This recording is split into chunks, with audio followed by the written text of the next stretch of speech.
Hello everyone, कैसे हो आप लोग। I welcome all of you to this very amazing platform of Infinity Learn by Shri चैतन्य।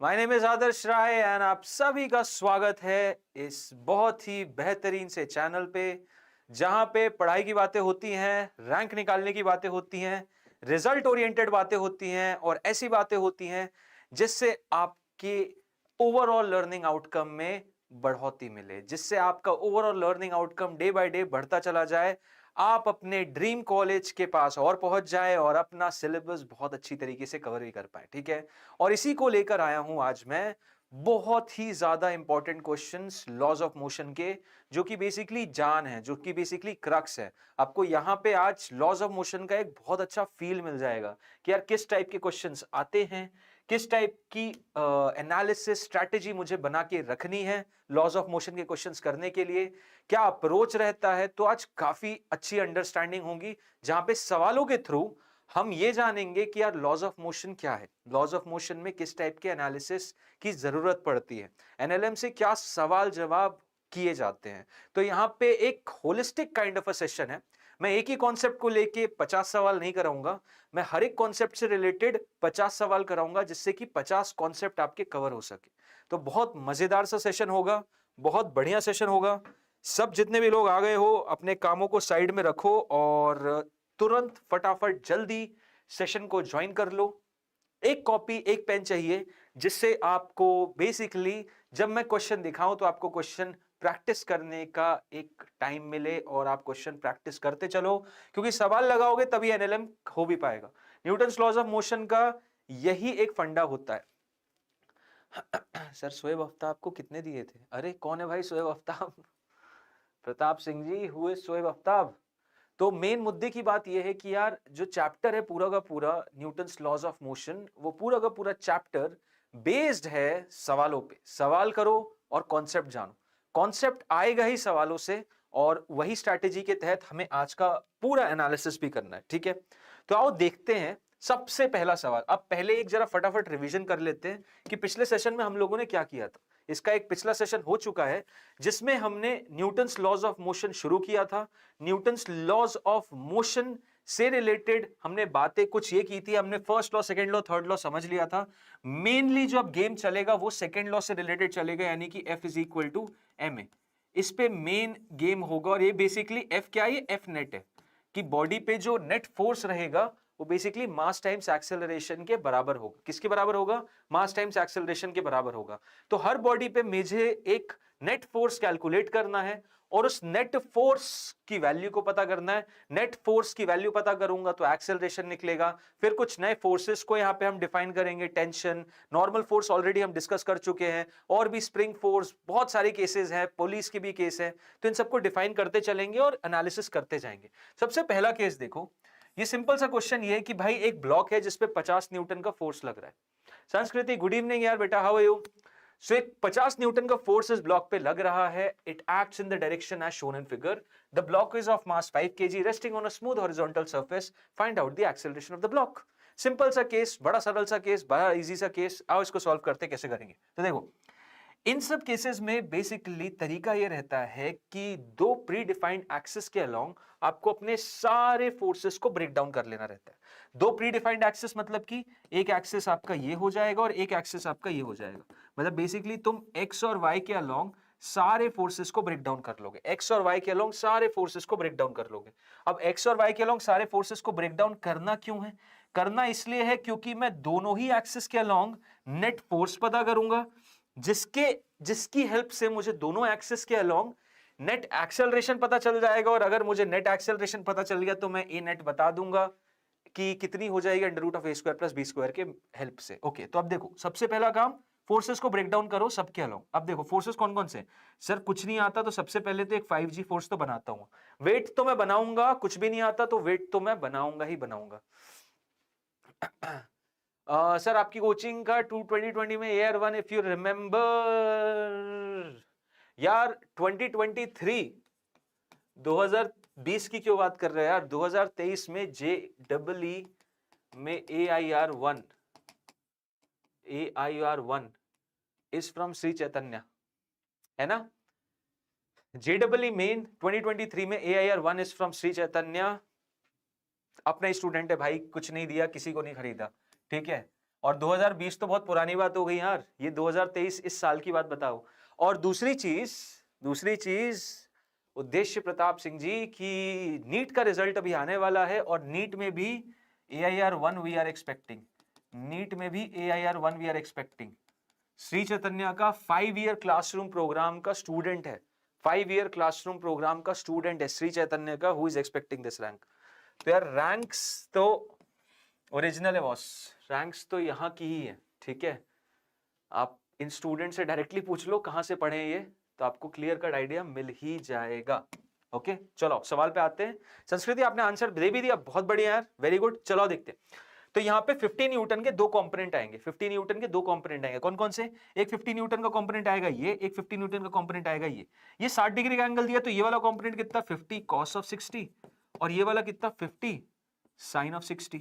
बिल्कुल सही बात, ठीक है। mg बना दिया। एक और फोर्स मिसिंग है, एक और फोर्स कौन सा है? एक और फोर्स ये रहा, this is basically one more force over here, जो कि है नॉर्मल, जो कि है नॉर्मल रिएक्शन फोर्स। कौन सा भाई? नॉर्मल रिएक्शन फोर्स, ठीक है।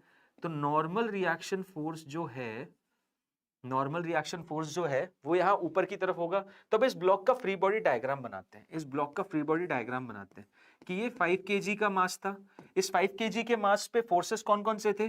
टुवर्ड्स राइट था 5 sin ऑफ 60 डिग्री, नीचे की तरफ था 5 cos ऑफ 60 डिग्री, ठीक। एक और नीचे की तरफ था mg जो कि हो जाएगा 5 into g, और एक ऊपर की तरफ था जो कि है नॉर्मल रिएक्शन फोर्स। सिंपल सी चीज है कि नहीं? अब देखो इस ब्लॉक पे भाई वर्टिकल डायरेक्शन में तो नॉर्मल फोर्स बैलेंस कर देगा, है कि नहीं?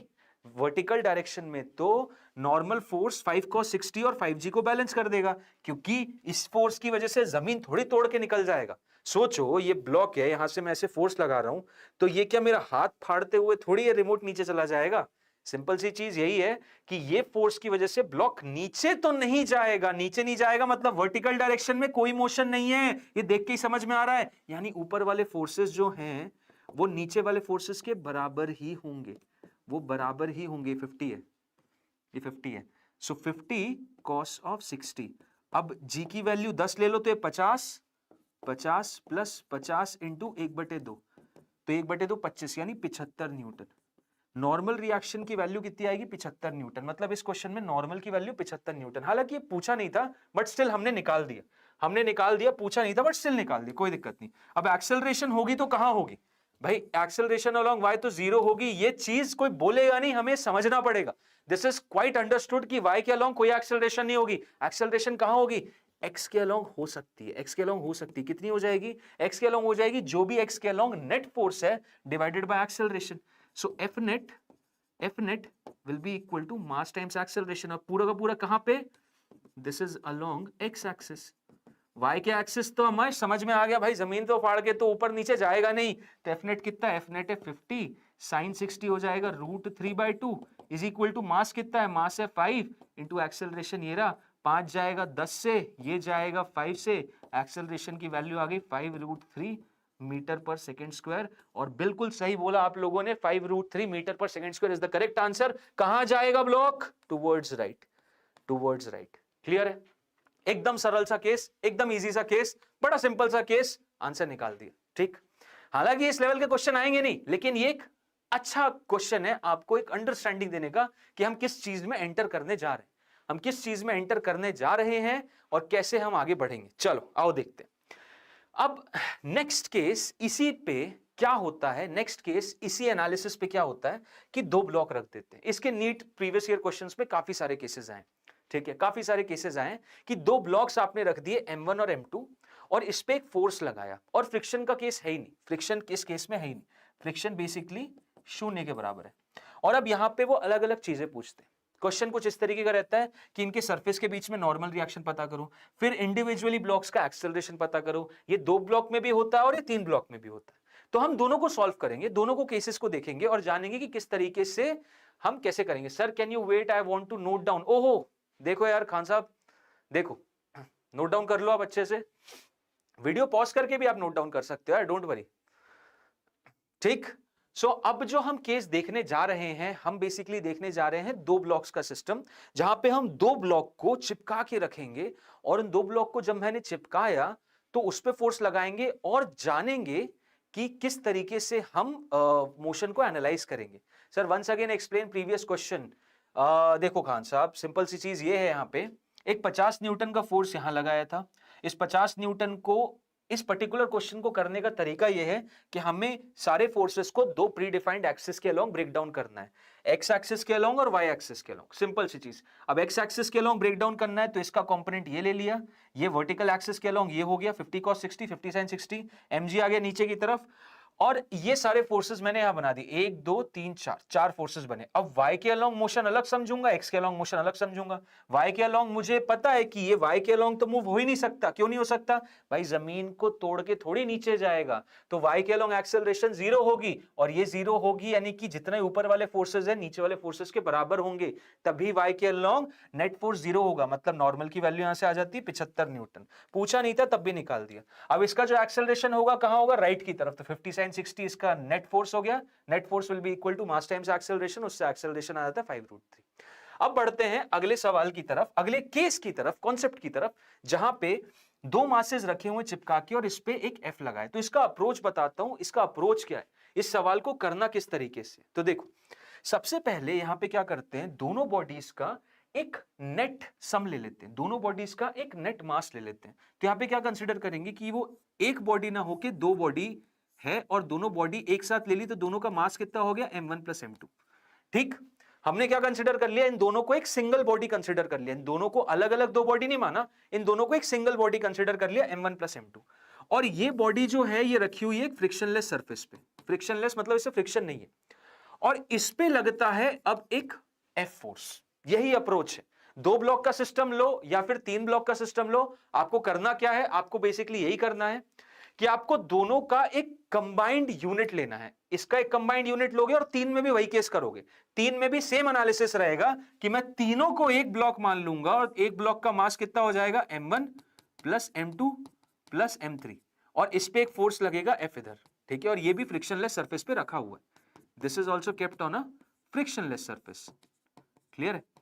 अच्छा, पहला अप्रोच, पहला स्टेप तो समझ में आ गया कि सर एक एक बॉडी कंसीडर करना है, तीनों को एक बॉडी ले लिया। ओके, अब तीनों को अगर मैंने एक बॉडी ले लिया है, अब बताओ इस पे क्या नेट फोर्स लग रहा है? एक तो सर नीचे की तरफ होगा m1 प्लस m2 इंटू जी, ठीक है, और यहीं पे सरफेस पे होगा एक नॉर्मल रिएक्शन फोर्स। ये जो भी वजन है नॉर्मल रिएक्शन फोर्स बैलेंस कर देगा, तो नीचे ऊपर तो कहीं मोशन नहीं होगा। मोशन कहां हो सकता है? Towards right. तो राइट में कितना मोशन होगा? टुवर्ड्स राइट कितना मोशन होगा? निकाल सकते हो क्या? बिल्कुल निकाल सकते हैं, बिल्कुल निकाल सकते हैं। जो एफ लग रहा है वही नेट फोर्स होगा, तो f net will be equal to mass times acceleration. इसको यूज करना है। एफ नेट की वैल्यू कितनी? एफ है, मास कितना है? m1 प्लस m2, और इंटू ए हो जाएगा बॉडी का एक्सेलरेशन, तो एक्सेलरेशन कितना आ गया? f upon m1 plus m2। Simple सी चीज, ये आ गया मेरा बॉडी का acceleration. This basically is the acceleration of the body. Okay sir, ठीक है, समझ आ गया। एक्सेलरेशन ऑफ द बॉडी कितना हो जाएगा? Capital F upon m1 plus m2। Okay cool. अब नेक्स्ट चीज कि मैंने इंडिविजुअली एक्सेलरेशन बता दिया, अब मैं बनाऊंगा इनके फ्री बॉडी डायग्राम। अब क्या बनाऊंगा? इनके फ्री बॉडी डायग्राम। देखते चलो, m1 का फ्री बॉडी डायग्राम बनाया ये मैंने, और m2 का फ्री बॉडी डायग्राम बनाया ये मैंने। ठीक है, ये m1 का था, ये m2 का था। कायदे में ये कैसे लगे थे? ये लगे हुए थे भाई ऐसे, ये m1 ये m2, और इस पे लग रहा था एक फोर्स। ठीक है, ये केस था। अब मैंने इन दोनों के फ्री बॉडी डायग्राम बनाए। अब देखो क्या करना है। m1 पे फोर्स कौन कौन सा लग रहा है? m1 पे एक फोर्स लग रहा है इधर, ये हो गया F। और कौन सा फोर्स? ये एक तो लग रहा होगा m1 जी। और कौन सा फोर्स? यहां पे एक होगा normal reaction force n1। Okay, और ये पूरी की पूरी बॉडी एक्सेलरेट कर रही है टुवर्ड्स राइट। हाँ बिल्कुल सर, ये एक्सेलरेट कर रही है टुवर्ड्स राइट। अभी निकाली ना एक्सेलरेशन, ये रही। ये दोनों ही मासेस की एक्सेलरेशन है किधर? Towards right. कितनी है? ए भाई, इसकी वैल्यू ए है। ओके ठीक। और कोई सा फोर्स भी है क्या m1 पे? कोई और फोर्स भी है क्या m1 पे? प्रतीक्षा, गुड इवनिंग बेटा, हाउ आर यू? हाँ, एक और फोर्स भी है। कौन सा फोर्स है ये देखो ना यार, यहाँ पे कांटेक्ट में है, तो ये ब्लॉक राइट की तरफ जाना चाहेगा, तो ये उसे ऐसे ही थोड़ी जाने देगा, बोलेगा भैया मैं तेरे पे एक नॉर्मल रिएक्शन फोर्स लगाऊंगा N। तो M1 बोलेगा अच्छा तू मुझे लगाएगा तो मैं भी तेरे पे लगाऊंगा, क्योंकि न्यूटन का थर्ड लॉ मुझे भी आता है और तुझे भी आता है, सिंपल सी चीज। तो इस M2 ने M1 पे बाएं की तरफ नॉर्मल रिएक्शन फोर्स लगाया, M1 ने M2 पे दाएं की तरफ नॉर्मल रिएक्शन फोर्स लगाया, मतलब M1 के फ्री बॉडी डायग्राम में एक और फोर्स है जो कि इस तरीके का है, नॉर्मल रिएक्शन फोर्स। और ये पूरा का पूरा रखा है कहां पे, ये पूरा का पूरा रखा हुआ है फ्रिक्शनलेस सरफेस पे। क्या बात है सर, बढ़िया, मजा आ गया। अब ये फ्रिक्शनलेस सरफेस पे अगर रखा हुआ है तो जरा बताओ इसमें क्या केस होगा, इसमें क्या एनालिसिस होगा? भाई इसमें एनालिसिस ये होगा, ये ब्लॉक ऊपर नीचे तो जा ही नहीं सकता, जमीन को फाड़ने की तो इसकी लिमिट है नहीं, तो ये क्या करेगा, टुवर्ड्स राइट या टुवर्ड्स लेफ्ट मोशन ही करेगा। और ऑलरेडी तुम एक्सेलरेशन बता चुके हो टुवर्ड्स राइट है, मतलब इस डायरेक्शन में लगने वाला फोर्स इस डायरेक्शन में लगने वाले फोर्स से बड़ा है। तो यहाँ पे लिख सकता हूं ना कि जो एफ नेट है वो मास टाइम्स एक्सेलरेशन होता है। तो एफ नेट कितना हो जाएगा, एफ नेट हो जाएगा कैपिटल एफ माइनस इधर लगने वाला फोर्स जो कि नॉर्मल रिएक्शन फोर्स है, that is going to be mass कितना है इसका m1 इंटू एक्सेलरेशन कितनी, एक्सेलरेशन अभी निकाली ना, एक्सेलरेशन कितनी थी, एक्सेलरेशन थी capital F upon m1 plus m2। ठीक है, ओके, तो इसको यहां रखो, capital F upon m1 plus m2। बस ये नॉर्मल की वैल्यू आ गई, नॉर्मल इधर जाएगा, बाकी सब क्वांटिटी इधर आएगी। So f minus m1 f upon m1 plus m2 will be equal to the normal reaction force. कितनी आ रही है वैल्यू, n की वैल्यू आ जाएगी m2 f upon m1 plus m2। अच्छा ठीक है, ठीक है, निकल गई वैल्यू, निकल गई वैल्यू, है कि नहीं, निकल गई वैल्यू। प्रतीक्षा समझ में आया, देखो ये नॉर्मल की वैल्यू यहां से निकल गई, बस इसमें से माइनस करो, इस m1 प्लस m2 को इधर मल्टीप्लाई कर दो, तो m1 plus m2f minus m1f, देखो इधर करके भी दिखा देता हूं, इसको इधर मल्टीप्लाई कर दिया तो m1 plus m2f minus m1f divided by m1 plus m2 is equal to the normal reaction force. तो देखो यहां से m1f cancel, m2f upon m1 plus m2, ये आ गया नॉर्मल रिएक्शन फोर्स। ठीक है, ये निकाल दिया आपने, इसको सॉल्व करके, इसको सॉल्व करके जरा आप m2 पे भी बताओ, जरा आप m2 पे भी बताओ, m2 पे ये चीज सॉल्व करके मुझे बताओ। कोई नहीं, m2 पे भी सॉल्व करके बताता हूं। m2 पे बताओ नेट फोर्स कौन कौन से, m2 रखा हुआ था फ्रिक्शनलेस पे, हाँ बिल्कुल। m2 पे एक नीचे की तरफ m2g होगा, हाँ बिल्कुल। एक ग्राउंड लगाएगी ऊपर की तरफ, नॉर्मल रिएक्शन n2, हाँ बिल्कुल। उसके बाद एक नॉर्मल रिएक्शन फोर्स आपने यहां मान रखा है, तो m2 पे कहां लग रहा है, m2 पे लग रहा है सर टुवर्ड्स राइट। M2 पे कौन लगा रहा है, M1 लगा रहा है टुवर्ड्स राइट। और इस M2 पे मात्र एक ही फोर्स है जो कि कौन सा है, जो कि है मात्र नॉर्मल रिएक्शन फोर्स। तो इस नॉर्मल रिएक्शन फोर्स की वजह से इस पे एक्सेलरेशन आएगा, हाँ बिल्कुल आएगा। कितना एक्सेलरेशन होगा, जितना इसका था उतना ही होगा। तो ये N इसको एक एक्सेलरेशन प्रोवाइड करेगा, ये N ही है जो इसे एक्सेलरेशन दे सकता है। कितना देगा, इसका मास m2 इंटू एक्सेलरेशन। यहां से नॉर्मल की वैल्यू कितनी आ रही है, देखें क्या अलग तो नहीं आ रही, अलग तो नहीं आ रही, देखते हैं। तो यहां से नॉर्मल की वैल्यू कितनी आई, इसका मास है m2 इंटू एक्सेलरेशन कितनी थी, दोनों की combined f upon m1 plus m2। क्या ये यही है क्या, हाँ ये यही है। तो यही तो आएगी, अलग थोड़ी आएगी। तुम इसका फ्री बॉडी डायग्राम सॉल्व करो या उसका सॉल्व करो, नॉर्मल तो सेम ही आएगी ना, क्योंकि सेम ही तो लग रहा है। समझ में आया, ये है तरीका, ये है अप्रोच। दोबारा एक फटाफट से रिवीजन कराता हूं। पहले क्या करना पड़ेगा, पहले दोनों को स्टेप वन क्या है, स्टेप वन क्या है, यहां स्टेप्स लिखते हैं, यहां पे स्टेप्स लिखते हैं इसकी। स्टेप वन क्या है, स्टेप वन है भाई, इन क्वेश्चंस को करने का तरीका, स्टेप वन है find a considering all masses as one unit. ठीक है, पहला स्टेप ये है, कंसीडर, पहले एक्सेलरेशन निकालो सारे मासेस को एक सिंगल मास मान के। निकाल दिया, m1 प्लस m2 निकाला, इससे एक्सेलरेशन पता कर ली, वैल्यू आ गई। फिर उसके बाद नेक्स्ट स्टेप टू क्या है, स्टेप टू है बॉस, स्टेप टू है solve f net is equal to ma for every body. हर बॉडी के लिए f net equals to ma solve करो, मतलब हर बॉडी का फ्री बॉडी डायग्राम बनाओ और उसमें f net equal to ma लगाओ, तुम जो चाहोगे वो आ जाएगा। तुम एक्सेलरेशन जो तुमने निकाली वही यहां पे ठूसो, देखो नॉर्मल रिएक्शन फोर्स आ जाएगा।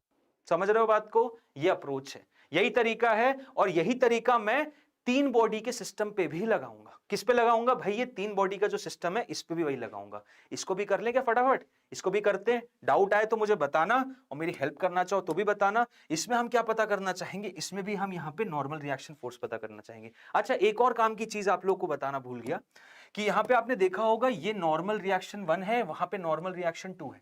ये N1 की वैल्यू किसके बराबर होगी भाई? ये N1 की वैल्यू M1G के बराबर। ये N2 की वैल्यू किसके बराबर? ये M2G के बराबर। ये चीज क्लियर होनी चाहिए कि जमीन में ऊपर के डायरेक्शन के सारे फोर्स नीचे के डायरेक्शन के सारे फोर्स के बराबर। क्लियर है ना? क्लियर है सबको? Clear, okay. देखो अब तीन बॉडीज है कांटेक्ट में और यहां पे भी वही प्रोसेस लगाऊंगा मैं। देखो यहां पे भी वही प्रोसेस लगाऊंगा। यहां M1 plus M2 plus M3 है, इस पे कैपिटल F फोर्स लगा, इसकी वजह से एक एक्सेलरेशन आ गया A। ठीक है, इस एक्सेलरेशन A की वैल्यू कितनी हो जाएगी? सिंपल सर, इस पे जो नेट फोर्स लग रहा है तो फ्रिक्शन लेस है, तो कोई फ्रिक्शन का एलिमेंट तो अभी आएगा नहीं। सिंपल, तो ये हो जाएगा मेरा capital F upon M1 plus M2 plus M3। Okay, क्या बात है, क्या बात है, क्या बात है। एक्सेलरेशन बता दिया, एक्सेलरेशन की वैल्यू आ गई capital F upon M1 plus M2 plus M3। ठीक है, स्टेप 1 क्लियर है, स्टेप 1 क्लियर है। स्टेप 2 क्या होती है? स्टेप 2 होती है इंडिविजुअल एफबीडी बना के f net equal to m a लगाना।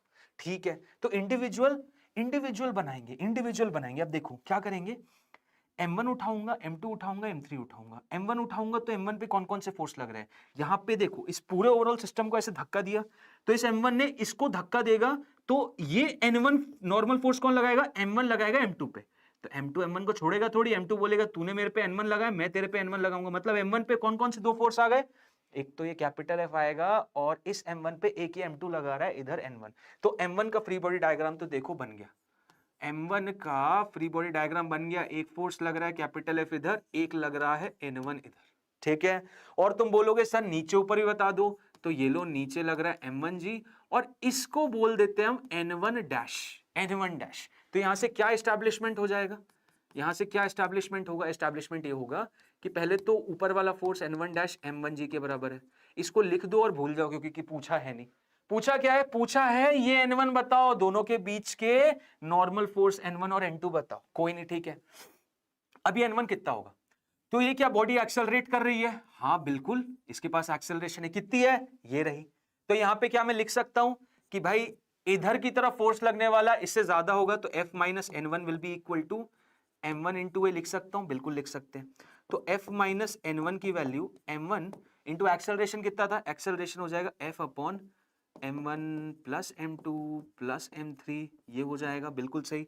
अब इस N1 को यहां ले जाओ, इस क्वांटिटी को यहां ले आओ, तो F minus M1 F upon M1 plus M2 plus M3 will be equal to how much? Will be equal to N1। Clear है? बिल्कुल क्लियर है सर। तो N1 की वैल्यू कितनी आ जाएगी? इसको इधर मल्टीप्लाई कर देंगे। So M1 plus M2 plus M3 whole into F minus M1 into F divided by M1 plus M2 plus M3 is equal to your normal reaction force 1। यहां देख सकते हो आप M1 into F will cancel this M1 into F। So N1 की value आई क्या? आ गई, आ गई। N1 की वैल्यू देखो कितनी आई। N1 की जो वैल्यू आ रही है वो कितनी आ जाएगी? M2 plus M3F upon M2 plus M3F upon M1 plus M2 plus M3। यह आ गई मेरी नॉर्मल 1 की वैल्यू, यह आ गई मेरी नॉर्मल रिएक्शन 1 की वैल्यू। क्लियर? अब देखो अब क्या करना है? अब करना है सर, अब इसका एफबीडी उठाएंगे, क्योंकि N1 तो पता चल गया। अब इसका एफबीडी उठाएंगे, N1 और N2 बताएंगे, या फिर तुम इसका भी उठा सकते हो। देखो किसी का भी उठा लो, काम यही बनना है। मैं तो ये बोलूंगा तुम N2 उठाओ, क्योंकि फायदे में रहोगे। तुमने N1 ऑलरेडी पता कर लिया है, अब बस N2 पता करना है। तुम इसका उठा लो, इसका उठा लो, कोई भी एक उठा लो। ये नहीं तीनों उठाओ, कोई भी एक उठा लो, आंसर तो आ ही जाएगा। तो एक काम करते हैं, तुम लोग को तो अभी करके दिखा रहा हूं, तो मैं दोनों उठाऊंगा, मैं दोनों उठाता हूं। चलो दोनों उठाते, कोई दिक्कत नहीं यार, हमें तो समझना है ना, तो हम दोनों उठाएंगे। चलो हम क्या उठाते हैं? अब हम उठाते हैं सेकेंड फ्री बॉडी डायग्राम, मतलब M2 का। किसका? M2 का। तो M2 पे क्या हो रहा है? M2 पे देखना, M2 पे इस M1 ने दाएं की तरफ N1 लगाया था, ये लगाया उसने N1, और इस M3 ने इस पे पीछे की तरफ N2 लगाया, पीछे की तरफ N2 लगाया। लगाएगा कि नहीं? इसमें तो कोई डाउट होना नहीं चाहिए, क्योंकि यहां पूरी चीजें धक्का उधर दे रही है। तो M1 उसको धक्का देगा, तो M2 इस M1 पे इधर धक्का लगाएगा तो M1 उस पे N1 इधर लाएगा, तो ये N1 तो समझ में आ गया। फिर उसके बाद ये आगे जा रहा है तो M3 बोलेगा अरे तू आगे क्यों जा रहा है भाई, मैं रुक, तेरे पे पीछे धक्का दे रहा हूं, तो N2 आ गया। तो इस M2 पे दो फोर्सेस लग रहे हैं, N1 और N2, इस हिसाब से। कोई डाउट हो बताना मुझे, ठीक। अब इन दोनों की प्रेजेंस में ये एक्सेलरेट कर रहा है ए आगे की तरफ, ठीक है, मान लिया। अब ये एक्सेलरेट कर रहा है आगे की तरफ, तो इसमें क्या हिसाब रहेगा, इसमें हिसाब ये रहेगा भाई कि N1 की वैल्यू N2 से ज्यादा होगी and that is going to be equal to M2 into a. मान लिया, बिल्कुल मान लिया। N1 की वैल्यू पता है क्या, हाँ ये पता है, ये वहां ठूस दो, ये वहां ठूस दो, देखो इसमें N1 की जगह ये वैल्यू रख दो और N2 की वैल्यू पता चल जाएगी। देखो M2 plus M3 F upon M1 plus M2 plus M3 minus normal reaction for N2 will be equal to इसका मास M2 इनटू एक्सेलरेशन कितनी है, एक्सेलरेशन है मेरी F upon M1 plus M2 plus M3, F upon M1 plus M2 plus M3। तुम लोग ये मत सोचना कि ये कहां चले गए, इतना हाई लेवल आता है क्या, ये बहुत लो लेवल है। यहां बस ये जो वेरिएबल है ना, ये तुम्हें दिक्कत देंगे बार बार, M2 plus M3 plus M1 plus M2। इससे रिलेटेड सवाल अगर मैं नॉर्मली ले लूं जिसमें मास दे दोगे 2 किलो 5 किलो 10 किलो, तो बड़ी आसानी से आ जाता है, क्योंकि वहां पे M1 M2 M3 की वैल्यू तो मैं ले ही लेता हूं। क्लियर है, ये इनकी वजह से प्रॉब्लम आ रही है, ये इनकी वजह से प्रॉब्लम आ रही है। अब देखो N2 निकालना है तो इसको इधर ले जाऊंगा, N2 को इधर ले जाऊंगा, इसको उधर ले गया तो M2F plus M3F minus M2F cancel कर देगा सीधे। तो यहां पर फाइनली बताऊं क्या बचेगा, देखो इसको इधर ले जाओ, इसको इधर ले जाओ, मैं डायरेक्ट आंसर लिख दे रहा हूं। N2 की जो वैल्यू आ जाएगी वो कितनी आ जाएगी, that will turn out to be भाई M3F divided by M1 plus M2 plus M3। ये आ गई मेरी नॉर्मल रिएक्शन फोर्स N2 की वैल्यू। समझ रहे हो, क्लियर कट, क्लियर कट, दिमाग में है तो ओरली कैलकुलेट कर लोगे। इसको इधर ले जाओ, इसको उधर ले जाओ, तो N2 की वैल्यू आ जाएगी M2 plus M3 minus M2, direct M3F upon M1 plus M2 plus M3 करके देख लेना, कोई दिक्कत नहीं। तो आपने ये भी निकाल दिया, आपने N2 भी निकाल दिया भाई, आपने देखो आपने N1 निकाल दिया, आपने N2 निकाल दिया। अब क्या बच रहा है, अब बस ये बच रहा है कि वेरीफाई करवा दूं मैं तुम लोगों को कि N2 भी निकाला जा सकता है। तो वेरीफाई कैसे करोगे, वेरीफाई कर दूंगा मैं तीसरी बॉडी का फ्री बॉडी डायग्राम बना के, मतलब M3 का। और ये बेसिकली तुम्हें दिखा दूं कि भाई देखो M3 का भी केस कर सकते थे तुम, जरूरी नहीं था कि M1 और M2 करो, तुम M3 भी सॉल्व करके बस इसको भी सॉल्व करके N2 निकाल लेते, बीच का तुम्हें सॉल्व करने की जरूरत नहीं थी। और M3 सॉल्व करना आसान भी, क्यों बताऊं, क्योंकि M3 पे मात्र एक फोर्स लग रहा है जो कि M2 लगा रहा है, और कितना लगा रहा है N2। तो M3 पे मात्र एक फोर्स लग रहा है N2, ये आ गया इधर, और इस N2 की वजह से ये एक्सेलरेट करेगा। तो देखो N2 निकालना कितना आसान है भाई, N2 इकलौता फोर्स लग रहा है और that will be equal to इसका मास इनटू इसका एक्सेलरेशन। तो M3 और F A की वैल्यू कितनी, F upon M1 plus M2 plus M3, यही हो गया ना N2 की वैल्यू। हाँ, क्या ये इसके बराबर आ रही है, हाँ बिल्कुल, देख लो देख लो, समझ आया, क्लियर। सो इन सवालों में तुमसे ये पूछ सकता है कि भाई N1 N2 की वैल्यू बताओ, एक्सेलरेशन बताओ। एक्सेलरेशन बताने के लिए क्या करेंगे, वही सेम चीज जो हमने पढ़ी है। स्टेप 1 एक्सेलरेशन पता करो, स्टेप 2 फ्री बॉडी डायग्राम बनाओ और F net equal to MA लगाओ। 2 स्टेप्स में आंसर आता है और यही अप्रोच हमें फॉलो करनी है। क्लियर है, किसी को कोई दिक्कत है तो बताओ। एकदम क्लियर कट पूरा आइडिया है, पूरा ऐसे ही सॉल्व करना है, यही प्रोसेस रहेगा, यही अप्रोच रहेगी, और इसी तरीके से हम इस सवाल को भी हैंडल करेंगे। ओके क्लियर, ऐसे ही इन सवालों को केस को देखा जाता है। नॉर्मल रिएक्शन के 2 ब्लॉक सिस्टम 3 ब्लॉक सिस्टम इस तरीके से ही डिफाइन होते हैं। इसमें और आगे जाओ तो फ्रिक्शन फोर्स का इन्वॉल्वमेंट हो जाता है, तब थोड़ा कॉम्प्लेक्स केस बनता है। बट अभी फॉर द टाइम बिंग हम बिना कॉम्प्लेक्सिटी के सिंपल नॉर्मल रिएक्शन फोर्स के साथ कैसे एनालिसिस करेंगे, ये इस तरीके से होता है। ठीक है, ठीक है सर, ओके। अब आओ इसके आगे बात करते हैं और एक नए टाइप का फोर्स डिफाइन करते हैं जिसे बोलते हैं टेंशन फोर्स, जो कि टेंशन बिल्कुल नहीं देता, बस नाम में है इसके टेंशन। टेंशन नहीं देता, बहुत इजी टाइप का फोर्स है। ये वो फोर्स है जो कि रस्सियों में डेवलप होता है। ठीक है, ये किस में डेवलप होता है, रस्सियों में, रोप्स में डेवलप होता है। हर पतली सी रोप में ये टेंशन फोर्स डेवलप होता है। अगर ये टेंशन फोर्स ना हो तो काम नहीं हो पाएगा। ठीक है, ये टेंशन फोर्स ना हो तो प्रॉब्लम है। अब देखो देखो जरा टेंशन फोर्स का काम क्या रहता है। तो आप लोगों ने देखा होगा बिल्कुल कि यार रस्सियां जो होती हैं वो हमेशा खींच सकती हैं एक दूसरे को। जैसे कि एक एग्जांपल लेता हूं तुम लोगों के सामने, ये देखो, ये एक रस्सी है। ठीक है, ये एक रस्सी है।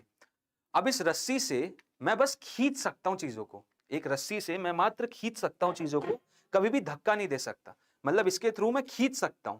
कभी मैं अपने हाथों को धक्का दे सकता हूं? बिल्कुल भी नहीं। कभी भी अपने हाथों को धक्का दे सकता हूं? बिल्कुल नहीं। मैं बस खींच सकता हूं। तुम इस हाथ से इस हाथ को खींच सकते हो।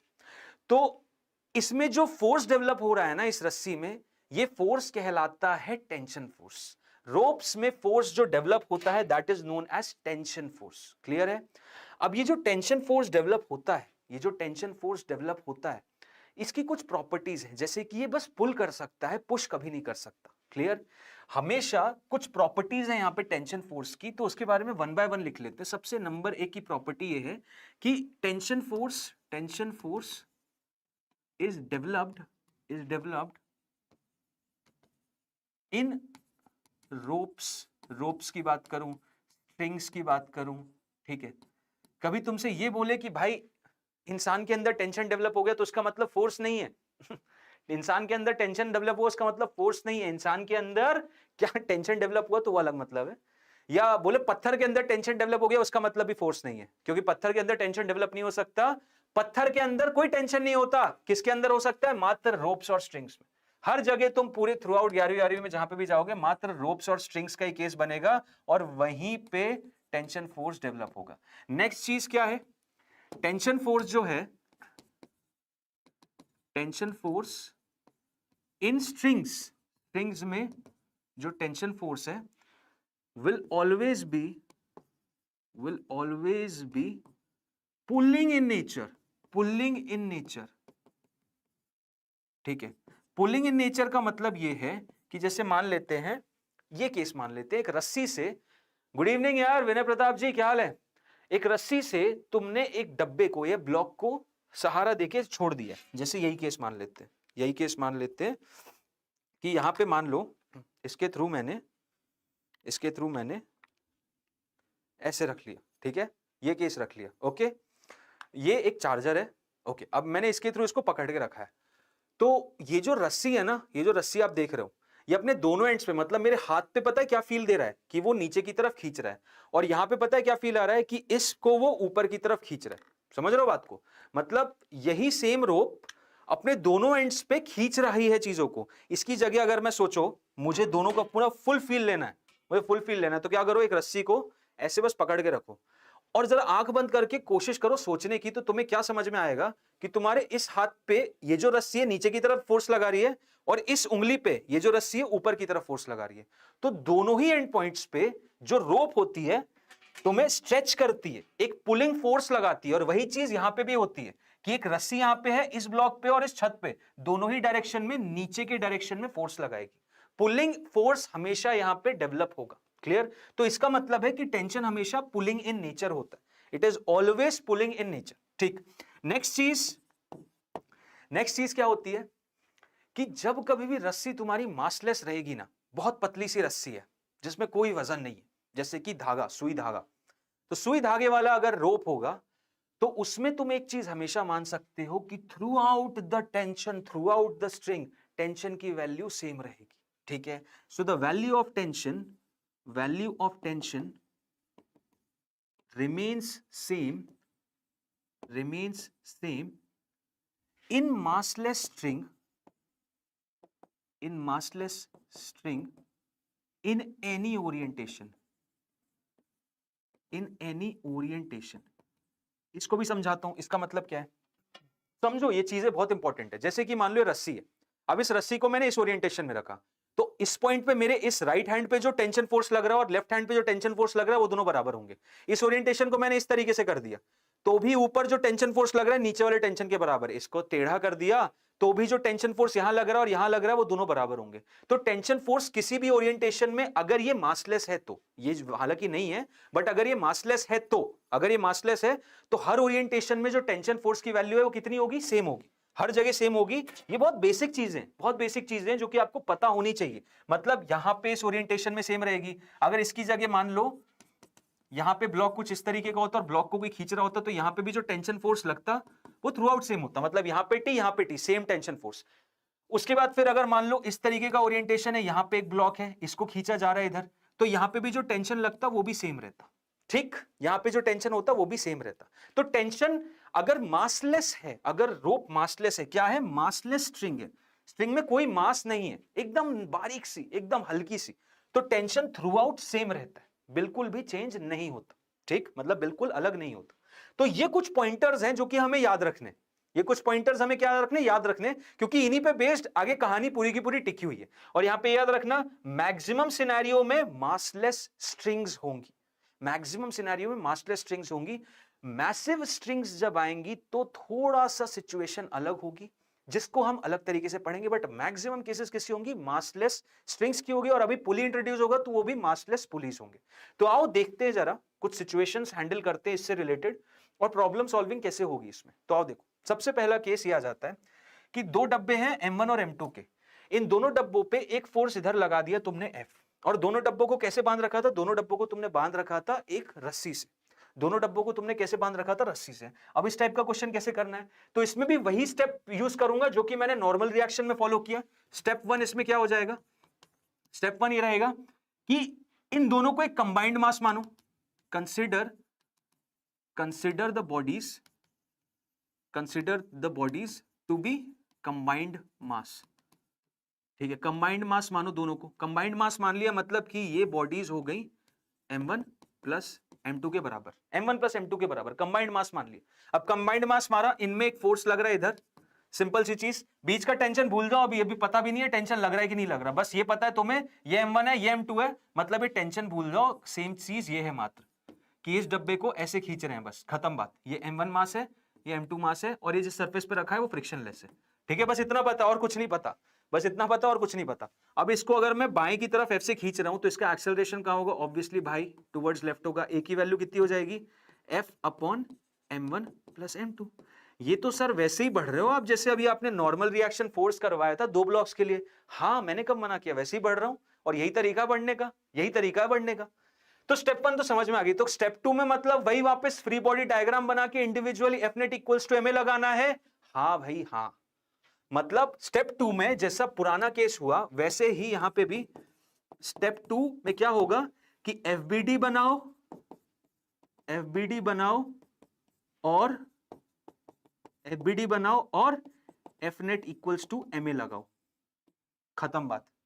मतलब स्टेप 2 वही है जो कि अभी हमने नॉर्मल रिएक्शन फोर्स में समझा, वही वापस करना है। तो आओ FBD बनाते हैं और नॉर्मल रिएक्शन फोर्स समझे।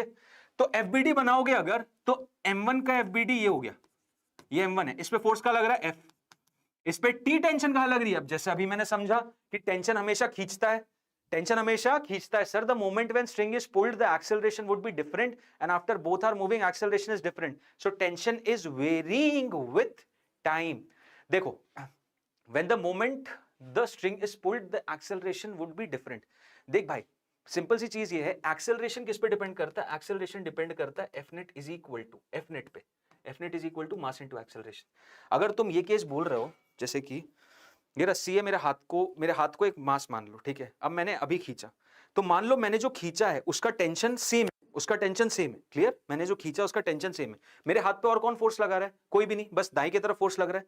तो टेंशन खींचा, और अगर मैं ये जो फोर्स लगा रहा हूं वो कांस्टेंट है, शुरुआत में जितना लगा और बाद में भी लगा उतना कांस्टेंट है, तो इसका एक्सेलरेशन कांस्टेंट होगा। समझ रहे हो, मतलब अगर इसका एक्सेलरेशन कांस्टेंट है यानी कि मैंने जो टेंशन फोर्स लगाया वो सेम लगा है। समझ में आया Tandon ji? The moment when string is pulled, the acceleration would be different, and after both are moving, acceleration is different, so tension is varying with time। समझ में आया तुम्हें कि नहीं आया? टेंशन वेरी तुम्हारे एक्सेलरेशन पे नहीं करेगी, टेंशन पे तुम्हारा एक्सेलरेशन डिपेंड करेगा। तुमने शुरुआत से एंड तक अगर टेंशन सेम लगाई तो एक्सेलरेशन कांस्टेंट हो जाएगा। तुम्हारा टेंशन ही, तुम जो फोर्स लगा रहे हो, तुमने अपने हाथ, देखो यहाँ पे हाथ में फोर्स लगाया, जितना फोर्स लगाया उतना ही थ्रू आउट टेंशन भी रहेगा। तो अगर वो वेरी करता जा रहा है तो तुम्हारा एक्सेलरेशन भी वेरी करती जाएगी।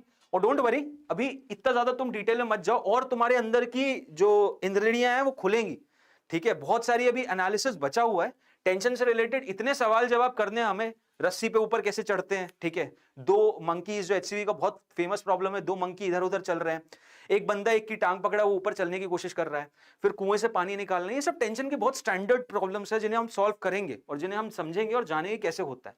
तो अब यहाँ पे वापस स्टेप 2 लगाते हैं। स्टेप 2 में क्या हो जाएगा, M1 ऐसे रखा है, इस M1 पे T1 फोर्स इधर लग गया, ठीक है। अब FBD क्या है, इसका एक्सेलरेशन क्या होगा, एक्सेलरेशन ए है, जैसा अभी आपने बताया ए की वैल्यू ही पता है, तो सिंपल सी चीज F minus T will be equal to, T tension है, टी कितना है, टेंशन है और पुलिंग है, देख लो पुलिंग है, इसको भी उधर खींच रहा है, इसको भी उधर खींच रहा है, क्लियर है। ये कभी मत सोचना तुम लोग कि सर ये तो टेंशन टेंशन एक दूसरे को काट देंगे, ऐसा कुछ नहीं है। टेंशन हमेशा पुलिंग फोर्स होता है, अपने दोनों एंड पॉइंट्स पे वो खींचने का ही काम करता है, यही टेंशन है, इसी का मतलब है टेंशन, कि अपने दोनों एंड पॉइंट्स पे हमेशा खींचेगा, कभी भी धक्का नहीं दे सकता, कभी रस्सी किसी को धक्का नहीं दे सकती। तो F minus T will be equal to M1 into a, तो यहां से टी की वैल्यू देखो आ जाएगी, कितनी आ जाएगी, F माइनस M1 इंटू ए। F माइनस M1 की वैल्यू कितनी थी, F की वैल्यू, A की वैल्यू कितनी थी, F upon M1 plus M2, यही थी ना, F upon M1 plus M2, उसको यहां रख दो, M1 प्लस M2 यहां मल्टीप्लाई करो तो M1 plus M2 into F minus M1F divided by M1 plus M2। देखो M1F से M1F कैंसिल, तो फाइनली टेंशन की वैल्यू कितनी आ जाएगी, M2F upon M1 plus M2, ठीक है। ये मेरा क्या हो गया, ये मेरा हो गया टेंशन फोर्स, ये मेरा क्या हो गया, this is basically my tension force हो गया, समझ गए, क्लियर है। तो ये मेरा टेंशन फोर्स है, this basically is my tension force over here. आपने टेंशन निकाल दिया, क्या बात है, आप इसके थ्रू भी निकाल सकते थे और इसके थ्रू भी निकाल सकते थे। आओ इसका फ्री बॉडी डायग्राम दिखा के भी दिखा देता हूं कि M2 ये रहा, M2 ये रहा, M2 पे टेंशन कहां लग रहा है, T इधर लग रहा है, सिंपल सी चीज, M2 पे मात्र एक ही फोर्स है, कितना है, टेंशन, और वो भी किधर, इधर, तो इस टेंशन की वजह से ही होगा जो एक्सेलरेशन होगा, तो T की वैल्यू हो जाएगी M2 इंटू ए के बराबर, M2 इंटू ए कितना था, F upon M1 plus M2, यहां से टेंशन कितना आया सर, यहां से M2F upon M1 plus M2, तो सेम ही आना था ना, अलग थोड़ी आएगा, केस तो पूरा सेम ही है, केस तो पूरा सेम ही है, टेंशन तो सेम ही आएगा, बोला ही है ना, मासलेस रो पे तो टेंशन थ्रू आउट सेम ही रहेगा, वही तो आंसर आया है। मैंने तुम्हें बस अप्रोच बताया है, ठीक है, आंसर तो सेम आएगा ही, उसमें कोई डाउट नहीं है, लेकिन जो मेन चीज है ना अप्रोच, कि इन दोनों बॉडीज को पहले कांस्टेंट मानो, स्टेप 1, स्टेप 2 एफबीडी बनाओ, F net equal to MA लगाओ, ये मेन चीज है, वही मेन चीज है, और इसी तरीके से हम टेंशन से खेलेंगे, टेंशन से प्ले अराउंड करेंगे, ठीक है, क्लियर है सबको, कोई डाउट, एनी प्रॉब्लम, एनालिसिस समझ में आया आपको, कि ऐसे ही अब इसमें एक और केस हो सकता है 3 बॉडी सिस्टम का, जिसको मैं एक्सपेक्ट करता हूं ये आपका होमवर्क है, इसको आप लोग ट्राई करोगे, इसको आप लोग ट्राई करोगे और इंडिविजुअली T1 और T2 की वैल्यू निकालोगे। केस वही रहेगा जैसा मैंने नॉर्मल में 3 ब्लॉक के लिए लगाया, स्टेप 1 लगाना, तीनों को एक बॉडी मानना, फिर स्टेप 2 लगाना, इसमें आपका सिंगल बॉडी मानना, सिंगल बॉडी मानना मतलब M1 plus M2 plus M3 मानना, और इसमें FBD बनाना और F इक्वल टू MA लगाना, खत्म बात। ये 3 चीजें करोगे, ये 2 स्टेप्स में पूरा का पूरा आंसर आ जाएगा, आपको क्लियर भी समझ में आ जाएगा कि कैसे इन क्वेश्चंस को सॉल्व करते हैं। ये बहुत स्टैंडर्ड से क्वेश्चन थे 3 ब्लॉक सिस्टम के, जिसमें टेंशन भी है और नॉर्मल भी है। आई थिंक आप रिलेट भी कर पाए और आपको एक ओवरऑल एनालिसिस भी मिला कि हाँ जी कैसे होता है। लेकिन अब टेंशन में इतनी बातें नहीं है, टेंशन में और भी बहुत बातें हैं। टेंशन इतना ही नहीं है, टेंशन और भी बहुत बड़ा है। अब टेंशन और भी बहुत बड़ा है तो कितना बड़ा है सर, तो आओ उस टेंशन से रिलेटेड और सवाल जवाब किया जाए। जैसे कि ये एक बहुत स्टैंडर्ड सा सवाल, कि एक रस्सी को मैंने एक इधर से ऐसे बांधा, एक रस्सी को इधर बांधा, और इन दोनों को यहां पे फेविक्विक के थ्रू जोड़ दिया, और यहां से मैंने एक 9 किलो का मास लेके टांग दिया। अब पूछा जाता है इसमें कि भाई टेंशन बताओ जितनी भी स्ट्रिंग्स है सब में, टेंशन बताओ जितनी भी स्ट्रिंग्स है सब में। तो मैं वापस अपने वो टेंशन वाले स्टार्टिंग में जो सर ने बताया उसको याद करता हूं कि टेंशन क्या करता है, टेंशन हमेशा पुलिंग फोर्स है। टेंशन क्या करता है, टेंशन का काम हमेशा पुल करना होता है, टेंशन हर जगह बस पुलिंग पुलिंग पुलिंग करेगा। तो अगर इस रस्सी की बात करूं, इस रस्सी की बात करूं, इस रस्सी की बात करूं, तो ये 3 इंडिविजुअल अलग अलग रस्सियां हो गई। हाँ जी बिल्कुल, 3 अलग अलग इंडिविजुअल रस्सियां हो चुकी हैं। 3 अलग अलग इंडिविजुअल रस्सियां हैं, तो 3 अलग अलग इंडिविजुअल रस्सियों का 3 अलग अलग टेंशन आएगा, और 3 अलग अलग टेंशन किस हिसाब से रहेगा, देखो रस्सी अगर सेम यूनिफॉर्म एक ही रस्सी है ना, तो टेंशन थ्रू आउट सेम रहता है। लेकिन यहाँ पे आप देख सकते हो ये रस्सी ये रस्सी ये रस्सी अलग है, क्योंकि यहाँ पे तुमने फेविक्विक का जोड़ लगा दिया यार, फेविक्विक का जोड़ लगा दिया तो चीटिंग हो गई ना यार, फिर रस्सी सेम थोड़ी होगी। भले ये सेम ही रस्सी थी, तुमने यहाँ पे गांठ बांध के अलग कर दिया, मान लेते हैं ये सेम ही रस्सी थी जिसको तुमने यहाँ पे अलग करके बीच में कुछ गांठ वाट बांध दिए, बट स्टिल वो अलग हो गई, स्टिल वो अलग हो गई, समझो स्टिल वो अलग हो गई। मान लो ये सेम थी तब भी वो अलग हो गई, क्योंकि तुमने यहाँ पे एक नॉट कर दिया। बिना नॉट बिना किसी हिंड्रेंस के वो रस्सी अगर सेम रहती तो टेंशन थ्रू आउट सेम रहता है, ठीक है, तो यहां पे ये होगा कि इसमें एक अलग टेंशन होगा, इसमें एक अलग टेंशन और इसमें अलग टेंशन, इसमें एक अलग टेंशन होगा T3। सिंपल सी चीज भाई, कोई इसमें दिक्कत नहीं होनी चाहिए और कोई इसमें सवाल जवाब नहीं होना चाहिए कि टेंशन सर सेम होगा, बिल्कुल अलग अलग होगा। अब T1 T2 T3 पता करते हैं। पहले तो T1 T2 T3 लगेंगे कैसे? तो T2 जैसा कि टेंशन का काम है हमेशा खींचना, तो अपने इस भाग को इधर खींचेगा, इस वाले भाग को इधर खींचेगा। ये T1 ये अपने इस भाग को इधर खींचेगा, इस भाग को इधर खींचेगा, और ये T3 अपने इस भाग को इधर खींचेगा, इस भाग को इधर खींचेगा। सिंपल, रस्सियों ने अपना काम कर दिखाया, रस्सियों ने अपना काम कर दिखाया और गुप्ता जी ने भी अपना काम कर दिखाया, आंसर भी निकाल दिया। क्या बात है गुप्ता जी, चेक करते हैं, रुको देखते हैं। तो रस्सियों ने अपना काम कर दिया, रस्सियों ने टेंशन फोर्स पुलिंग फोर्स लगा दिया अपने हर एक पॉइंट पे जहां पे वो कनेक्टेड है एक दूसरे से या किसी से, वहां पे खींच रहे हैं, वो खींच रहे हैं, इस पॉइंट को इधर, इस पॉइंट को इधर, इस पॉइंट को इधर और इस पॉइंट को इधर। अब मुझे क्या करना है कि मुझे कुछ एनालिसिस समझने हैं। क्या समझने हैं? पहली चीज कि ये वाला पॉइंट रेस्ट पे है, ये वाला पॉइंट रेस्ट पे है, क्वेश्चन में गिवन नहीं है बट तब भी समझ में आ रहा है, ये वाला पॉइंट भी रेस्ट पे है। अच्छा, और न्यूटन का प्रथम लॉ जो ये है बोलता है कि कोई भी बॉडी अपनी रेस्ट की स्टेट में तब तक रहेगा जब तक कि उस पे नेट फोर्स ना लगे, जब तक पे उस पे कोई एक्सटर्नल पुश या पुल ना हो तब तक वो रेस्ट की स्थिति में रहता है। तो ये रेस्ट में मतलब इन पे जो फोर्सेस हैं, मतलब इसका मतलब तो इस पे कोई नेट फोर्स है नहीं, लेकिन हम तो देख सकते हैं कि टेंशन फोर्स लग रहे हैं। मतलब ये टेंशन फोर्स कुछ इस तरीके से लग रहे हैं कि वो आपस में एक दूसरे को कैंसिल करते जा रहे हैं।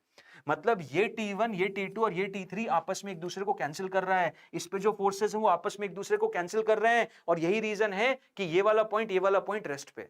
तुम ये मत सोचना कि सर ये छत, ये ऊपर छत भी रेस्ट पे, भाई वो तो रेस्ट पे रहेगी, छत को कौन हिला सकता है यार, एक रस्सी में तो इतना दम है नहीं। तो मेन पॉइंट में इसको और इसको खेलूंगा, इस पॉइंट का एफबीडी बनाऊंगा, इस पॉइंट का एफबीडी बनाऊंगा। आओ देखते हैं। तो इस पॉइंट ओ का एफबीडी बनाते हैं और इस ब्लॉक का एफबीडी बनाते हैं। पॉइंट ओ का बनाएंगे तो देखो पॉइंट ओ में क्या हो रहा है, पॉइंट ओ का बनाते हैं तो पॉइंट ओ में क्या हो रहा है देखो जरा। पॉइंट ओ की स्थिति ऐसी है कुछ कि इधर लग रहा है उस पर टेंशन T2, उसके बाद नीचे लग रहा है उस पर टेंशन T3, और उधर लग रहा है टेंशन T1। एक और चीज इन्होंने दी है, ये एंगल बता दिया। एंगल से पता है क्या फायदा होगा? एंगल से ये फायदा होगा कि मैं इस T1 को दो में ब्रेक कर लूंगा। तो एक T1 cos 37 ये हो गया और T1 sin 37 ये हो गया। T1 cos 37 ये हो गया, T1 sin 37 ये हो गया। ठीक है, ओके। ये O का बना दिया एफबीडी। ऐसे 9 किलो का भी बना दो सर, 9 किलो का भी बना दो। तो 9 किलो में देखो ऊपर की तरफ लग रहा है T3 फोर्स, ये लग रहा है ऊपर की तरफ T3 फोर्स। नीचे की तरफ क्या लग रहा है? नीचे की तरफ लग रहा है 9G, ये लग गया 9G।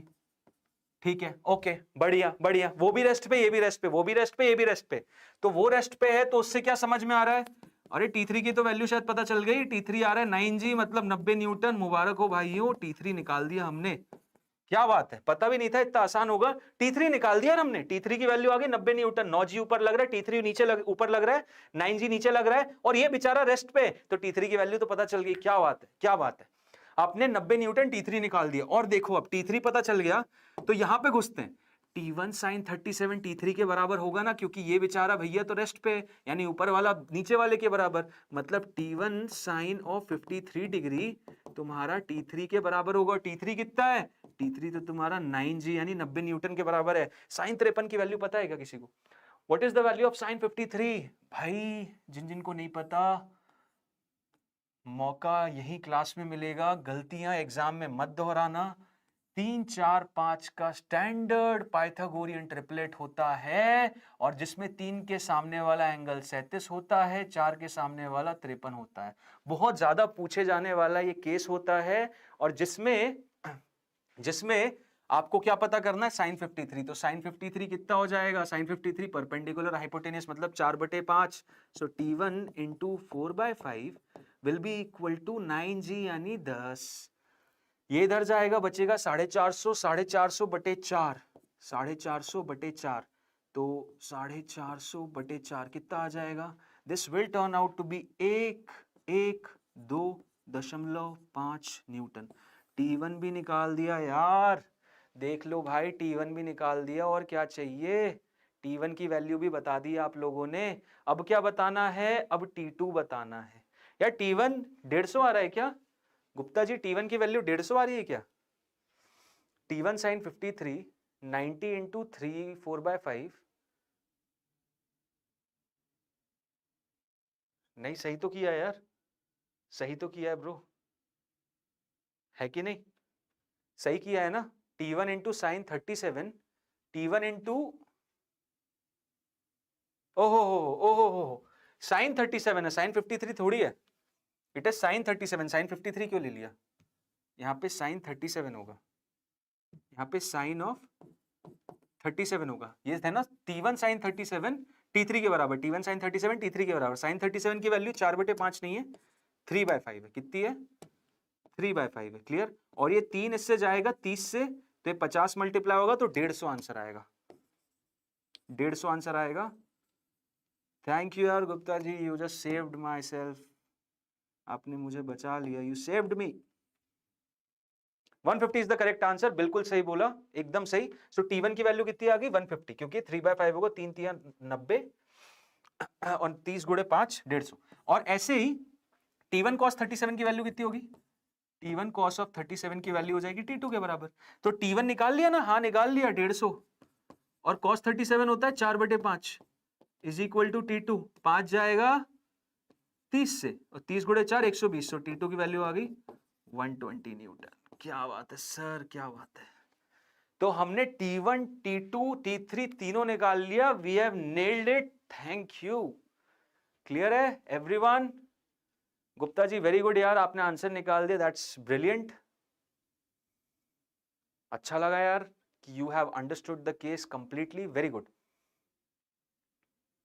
कोई प्रॉब्लम किसी को? आगे बढ़ सकते हैं, अगले सवाल पे चले, अगले केस पे चलते हैं, अगले क्वेश्चन पे चलते हैं, और अपनी अंडरस्टैंडिंग को और नेक्स्ट हाइट पे पहुंचाते हैं, है ना? अगला केस बेसिकली है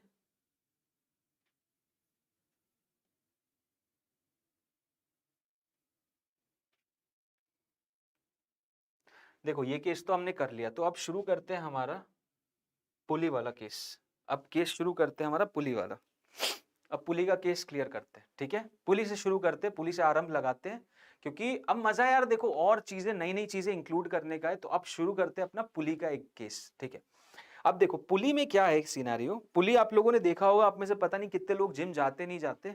पूरा जिम जो है वो बेसिकली बिना पुली के काम ही नहीं करेगा, ठीक है? जितनी भी एक्सरसाइजेज हैं आपकी, मसल की, शोल्डर की, आर्म्स की, ट्राइसेप्स की, बाइसेप्स की, आप देखोगे पूरे जिम में, या नहीं देख पाओ तो इमेजेस खोल के देख लेना, पूरा जिम बिना पुली के काम नहीं करता भाई, बिना पुली के काम नहीं होता।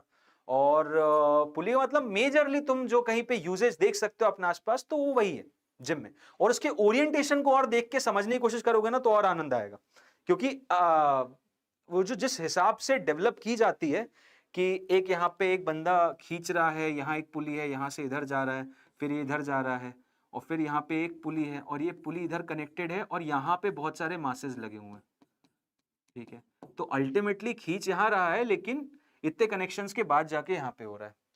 सो पुली से बेनिफिट ये होता है, अब देखो यहाँ पे दो काइंड ऑफ पुली पॉसिबल होती है इन रियलिटी, एक आइडल पुली और नॉन आइडल पुली। तो जिम में जो है वो नॉन आइडल पुली है, बट हमें जो सवाल जवाब होंगे वो किसके होंगे? वो बेसिकली हमें आइडल पुली के होंगे। यहाँ पे लॉज ऑफ मोशन में जिस पुली को तुम मोस्टली एंटरटेन करोगे वो आइडल पुली कहलाएगी। और आइडल पुली की खास बात ये होती है कि इसमें ये मासलेस होती है और ये फ्रिक्शनलेस होती है, इसमें फ्रिक्शन विक्शन का कोई एलिमेंट नहीं रहता, ठीक है? मतलब ये मासलेस होती है।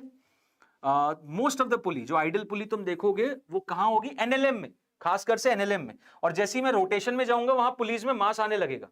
एनएलएम में जैसे एनएलएम से उठ के मैं रोटेशन में जाऊंगा तो वहां पे नॉन आइडल पुली आने लग जाएंगी, मास होगा। अब मासलेस और मासिव पुली में डिफरेंस मात्र इतना होता है कि ध्यान दो, अगर मान लो एक मासलेस पुली है, ये बेसिकली क्या है? आपकी मासलेस पुली है, क्लियर है? और ये बेसिकली मेरी मैसिव पुली है, जिसको मैं एंटरटेन करूंगा डेफिनेटली, अभी नहीं कर रहा, अभी तो अपने घर पे बैठ भाई, क्योंकि अभी मैंने रोटेशन नहीं पढ़ा। मैं एंटरटेन कब करूंगा मैसिव पुली को? जब मैं रोटेशन नामक चैप्टर को पढ़ूंगा, और इसको मैं अभी एंटरटेन कर लूंगा। और इसका अर्थ यह है, मासलेस पुली का केस ये रहता है कि यहां पर जो टेंशन दोनों तरफ की बात करूं ना, तो दोनों तरफ पे टेंशन सेम रहती है, दोनों तरफ पे टेंशन सेम रहती है। मतलब कि अभी तक हमने क्या ज्ञान लिया है? चलो अपना पुराना ज्ञान लेते हैं। पुराना ज्ञान ये बोलता है सर अभी तक कि टेंशन जो है यहां से यहां तक तो सेम रहेगी, मतलब यहाँ पे टी इधर होगा, यहाँ पे टी इधर होगा, उसके बाद फिर यस में भी यहाँ टी इधर होगा, यहाँ टी इधर होगा। अभी हमने जान लिया है एक चीज कि टेंशन जो होती है वो दोनों अपने एंड पॉइंट्स पे खींचती है, और अगर मासलेस है तो किसी भी ओरिएंटेशन में tension through out string same रहती है। अब मासलेस पुली में क्या रहेगा कि पुली के इस तरफ वाली टेंशन और इस तरफ वाली टेंशन सेम रहेगी, पुली के इस तरफ वाली टेंशन इस तरफ वाली टेंशन सेम रहेगी। लेकिन मैसिव पुली में अगर चला जाऊंगा तो इस तरफ वाली टेंशन T1 हो जाएगी और इस तरफ वाली टेंशन T2 हो जाएगी। समझे? क्लियर है? ये मैसिव पुली में होगा जब पुली का कोई वजन है, जब पुली का कोई वजन है, और जब पुली मासलेस है तो दोनों एंड पे टेंशन क्या होगी, सेम होगी। मतलब अभी मैं जितने भी केसेस करूंगा उसमें क्या होगा कि पुली के दोनों तरफ टेंशन की वैल्यू सेम रहेगी। ठीक है, पुली के दोनों तरफ टेंशन की वैल्यू सेम रहेगी। क्लियर? पहली चीज तो ये। दूसरा एक एनालिसिस मासलेस पुली में क्या हो जाता है, पहला एनालिसिस तो ये हो गया। दूसरा एनालिसिस क्या होता है, ये पहला एनालिसिस है, ये पहला एनालिसिस है। दूसरा एनालिसिस क्या होता है कि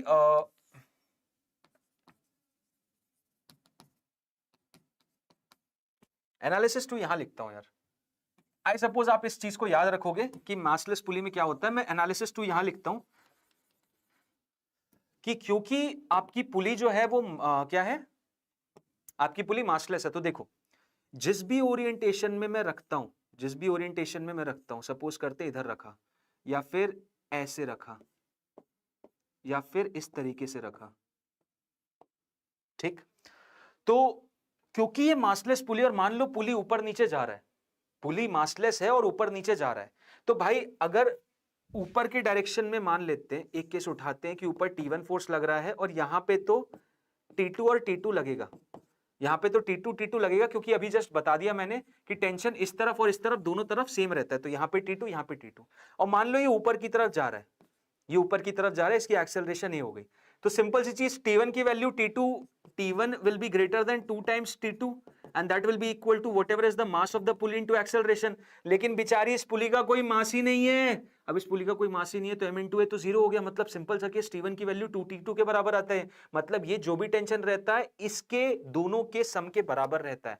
तो यही चीज बस बताना चाह रहा हूं आप लोगों को कि अगर पुली मासलेस है तो पहला केस तो ये बनता है कि दोनों तरफ उसके टेंशन सेम रहते हैं, और दूसरा केस ये बनता है कि जो टेंशन का बंटवारा हो जाता है वो कुछ इस तरीके का होता है। कैसा होता है कि भाई अगर यहाँ पे टेंशन T है तो यहाँ पे टेंशन T/2, यहाँ पे टेंशन T/2, यहाँ T/2।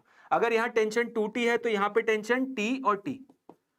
जो भी यहाँ पे टेंशन रहेगी बाएं की तरफ, दाएं पे उतनी ही टेंशन रहेगी, अलग नहीं रहेगी। मतलब इधर जो टेंशन वो इधर टेंशन। यहां की बात करें तो यहाँ पे मान लो अगर 3T टेंशन है तो यहाँ पे 3T/2 और 3T/2 इक्वल बटेगी। इक्वल तो बटना ही चाहिए क्योंकि दोनों तरफ सेम है।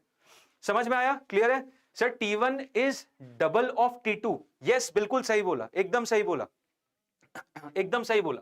क्लियर है टंजन जी? बिल्कुल सही बोला सर। फिजिक्स एनसीईआरटी से क्वेश्चन आते हैं क्या नीट एग्जाम में? बिल्कुल यार खान साहब, फिजिक्स एनसीईआरटी से सवाल आते हैं, लेकिन फिजिक्स एनसीईआरटी की सबसे बड़ी प्रॉब्लम यह है कि फिजिक्स एनसीईआरटी समझ में ही नहीं आती। फिजिक्स एनसीईआरटी से सवाल तो आते हैं, सवाल तो उससे ऊपर भी आते हैं, और तुम पूछोगे किसी महान आदमी से जो पेपर बनाते तो बोलेगा ये तो एनसीईआरटी से ही बना है, लेकिन एनसीईआरटी लिखी इतने बुरे तरीके से है कि वो दिमाग में सही तरीके से घुसती नहीं है। एक होता है ना, जैसे तुम लोगों ने सुना होगा कि यार एक ही कहानी है, हैरी पॉटर की कहानी को बहुत लोग लिख सकते थे, लेकिन जेके रोलिंग को ही अवार्ड क्यों मिला? क्योंकि उस कहानी को जब पढ़ा किसी ने तो पढ़ने में जो आनंद आया वो बता ही नहीं जा सकता। ठीक है, मतलब novels basically it's not only about story, it's also about how the story is presented, किस तरीके से लिखी गई है, लर्निंग आउटकम कितना होता है। तो लर्निंग आउटकम में यार I don't consider NCERT to be a very good book, trust me, that's my personal opinion. No problem with the publication of NCERT, but that's a personal opinion। Personally feel भी किया है, जब खुद exam दिया था way back in 2011, तब भी ये फील किया था कि यार एनसीईआरटी मतलब कोचिंग से पढ़ के आता था मैंने, जब जेईई का एग्जाम दिया 2011 में, तो एनसीईआरटी यार पढ़ने के बाद बहुत अच्छी किताब है। एक बार आप लेक्चर, जैसे मान लो आज आप लेक्चर देख लो, आपने यूनिट्स एंड डायमेंशन देख लिया, आपने लेक्चर देख लिया, उसके बाद जाके एनसीईआरटी पढ़ो, मजा आता है। ठीक है, frictionless should also be included. Yes बिल्कुल यार, फ्रिक्शनलेस तो है, ये फ्रिक्शनलेस है। यस ये फ्रिक्शनलेस है, इसमें फ्रिक्शन अभी इन्वॉल्व नहीं है, क्योंकि फ्रिक्शन इन्वॉल्व होगा तो यार एनर्जी डिसिपेशन होगी, तो फ्रिक्शन तो बिल्कुल नहीं, कतई नहीं है। तो मासलेस में हमारे दो एनालिसिस आई थिंक सबको समझ में आए। ये एनालिसिस 2 है, दिस इज बेसिकली एनालिसिस 2। दोनों ही एनालिसिस आपको याद रखने हैं। पहला एनालिसिस कि दोनों एंड्स पे टेंशन बराबर रहेगी, दूसरा कि ऊपर वाला टेंशन नीचे वाले के बराबर रहेगा, और ये केस एस्टैब्लिश इसलिए होगा क्योंकि ये मासलेस है। ये मासलेस नहीं होगी तो केस नहीं बन पाएगा। It has to be massless. Clear है? I think this is entirely clear और आपको एक कॉन्सेप्ट भी समझ में आ गया। अब सर इससे रिलेटेड कुछ सवाल जवाब होंगे, तब ज्यादा मजा आएगा। तो आओ, सवाल जवाबों से ही भरा है ये सेशन, क्योंकि मोस्ट इंपॉर्टेंट क्वेश्चन से इसका नाम है। तो आओ देखते हैं सवाल क्या है। सवाल ये बोलता है कि कंसिडर एन अरेंजमेंट शोन। एक अरेंजमेंट दे दिया इसने अंड शंड सा 3 पुली का। घबराना बिल्कुल नहीं, बहुत सरल सा केस है। The pulley are smooth and massless, the strings are light and inextensible. ठीक है, देखो पुली आर स्मूथ मतलब फ्रिक्शनलेस, और मासलेस, ओहो मजे आ गए। मासलेस है मतलब पुली के दोनों एंड पे टेंशन बराबर, यस सर, और ऊपर जितना फोर्स नीचे उसका बराबर, ऊपर वाले फोर्स नीचे के बराबर। ठीक है। The strings are light and inextensible. ओहो, स्ट्रिंग्स भी लाइट है मतलब ऑल थ्रू आउट स्ट्रिंग अगर यूनिफॉर्म होगी तो टेंशन सेम रहने वाला है। क्या बात है। What should be the value of force F so that acceleration of the particle 2m is 0? अच्छा, ओके। तो आओ इस केस को थोड़ा बड़ा बनाते हैं। 4 ऑप्शन देके रखे, इस केस को थोड़ा बड़ा बनाते हैं। चलो यहां बड़ा थोड़ा केस बनाने की कोशिश करी जाता है। यहां पे एक बड़ी पुली, फिर उसके बाद एक और पुली, फिर उसके बाद ये रहा मेरा मास m, यहां पे आ गया मेरा मास 2m। ठीक है, फिर इस तरफ भी एक और पुली, इधर पे एक और मास 4m, इधर पे एक और मास 8m। अभी तो एक्सेलरेशन का केस पूछा भी नहीं है, तो इसलिए घबराओ मत, क्योंकि एक्सेलरेशन पूछेगा तो थोड़ी कॉम्प्लेक्सिटी बनेगी। अभी तो मात्र सिंपल सी चीज पूछ रहा है कि भैया मैं इसको ऊपर की तरफ F4 से ले जा रहा हूं, मैं इसको ऊपर की तरफ F4 से ले जा रहा हूं, तो बताओ इस F की वैल्यू कितनी होनी चाहिए ताकि इन भैया जी की एक्सेलरेशन 0 के बराबर हो जाए। तो कोई दिक्कत नहीं है सर, कोई दिक्कत नहीं है। जैसे सपोज करो ये रस्सी है, ये रस्सी है, इस रस्सी को मैं ऐसे आगे की तरफ अपने F4 से खींचता जा रहा हूं। मैं 10 न्यूटन का फोर्स अपने हाथों से इस रस्सी में लगा रहा हूं, तो इस रस्सी में टेंशन कितना डेवलप हो गया भैया? आपने 10 न्यूटन लगाया तो 10 न्यूटन का टेंशन डेवलप होगा ना, सिंपल सी चीज। आपने यहां जितना F लगाया है तो थ्रू आउट द रस्सी में टेंशन उतना ही बनेगा। तो रस्सी क्या करती है, रस्सी अपने दोनों एंड पॉइंट्स पे, मान लो यहां पे मेरा हाथ कनेक्टेड था, यहाँ पे मेरा हाथ कनेक्टेड था, मेरा हाथ ऊपर की तरफ खींच रहा था, तो रस्सी में एक टेंशन यहां डेवलप होगा और एक टेंशन यहां डेवलप होगा, और ये जो टेंशन होगा F के बराबर होगा। मानते हैं सर? बिल्कुल, ये T हो जाएगा। ठीक है, और ये T की वैल्यू कितनी हो जाएगी सर? T की वैल्यू तो F के बराबर होगी। ओके, अब यहाँ T है तो इन दोनों एंड्स पे कितना होगा सर? यहाँ पे रस्सी इधर खींचेगी, यहाँ पे रस्सी इधर खींचेगी, ये T/2, ये T/2। ओके, फिर ये रस्सी यहाँ पे कनेक्टेड है तो ये रस्सी यहाँ पे T/2 लगाएगी, ये रस्सी यहाँ पे T/2 लगाएगी। मान लिया, बिल्कुल सही बात। अब इस पुली को ये रस्सी ऊपर खींच रही T/2, तो इधर आधे आधे हो जाएंगे, तो ये रस्सी T/4, ये रस्सी T/4। ओके सर, यही सेम चीज यहाँ पे भी होगी, ये रस्सी इधर खींचेगी T/4, इधर खींचेगी T/4। क्या बात है। अब यही सेम रस्सी है, सेम रस्सी अभी कॉन्सेप्ट पढ़ा, तो ये ऊपर खींचेगा T/4, ये ऊपर खींचेगा T/4। यहाँ पे भी सेम चीज, ये रस्सी ऊपर खींचेगी T/4, ये ऊपर खींचेगी T/4। क्या बात है, क्या बात है, बता दिया आपने। अब क्या चाहिए तुमको? तुमको क्या चाहिए? मुझे चाहिए कि मास 2m का एक्सेलरेशन 0 के बराबर होना चाहिए। मास 2m का एक्सेलरेशन 0 के बराबर होना चाहिए। तो 0 के बराबर एक्सेलरेशन तब होगा जब उस पे नेट फोर्स 0 के बराबर होगा। सिंपल सी चीज, एक्सेलरेशन 0 तब होगा जब F नेट मेरा 0 हो जाएगा। तो एक्सेलरेशन एक्सेलरेशन इसका 0 कब होगा? जब इस पे F नेट 0 होगा। अब इस पे F नेट कितना है? F नेट कितना है इस पे?